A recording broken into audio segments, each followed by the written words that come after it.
Hello hi అండి, అందరికీ happy independence day అండి. ఈరోజు మీరందరూ ఎలా సెలబ్రేట్ చేసుకున్నారన్నది అయితే కామెంట్ అయితే చేయండి.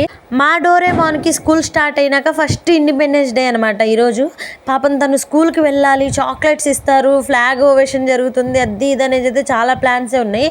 కానీ 4 days స్కూల్ హాలిడేస్ అయితే ఇచ్చారండి. నిన్నటి నుంచి మండే వరకు స్కూల్స్ అయితే లేవు. మా చిన్నప్పుడైతే వర్షం పడని, తుఫాను రాని, ఏదైనా రాని, ఇలాంటి ఇంపార్టెంట్ డేస్ వచ్చినప్పుడు అయితే మాకైతే స్కూల్ కన్ఫామ్గా ఉండేదండి. మేమైతే ఆ రోజు పెద్ద ఫెస్టివల్ లానే ఫీల్ అయ్యేవాళ్ళం. చాక్లెట్స్ కోసం కానీ, ఆ ఫ్లాగ్ ఓవేషన్ కోసం కానీ, ఏదైనా కూడా అండి మా రోజులే వేరండి. అసలు ఇప్పుడున్న జనరేషన్కి ఆ రోజులు అయితే రావు. ఇంకా మన బిర్యానీ విషయానికి వస్తే మా బాబు అయితే మమ్మీ బిర్యానీ కావాలని అయితే అడిగాడనమాట. వర్షం అయితే పడుతుంది కదా, సరే అని చెప్పేసి జొమాటో ఓపెన్ చేసి ఆల్ ఇన్ వన్ బిర్యానీ కొత్తగా ఉందని ట్రై చేసా. 180 పడింది. ఈ బిర్యానీ వచ్చేసి కచ్చి బిర్యానీ టైప్లో ఉంది, స్పైసీగా ఉందన్నమాట. పర్లేదు, ఒకసారి అయితే ట్రై చేయొచ్చు. మీరైతే వీడియో నచ్చితే లైక్ చేసి సబ్స్క్రైబ్ చేయండి.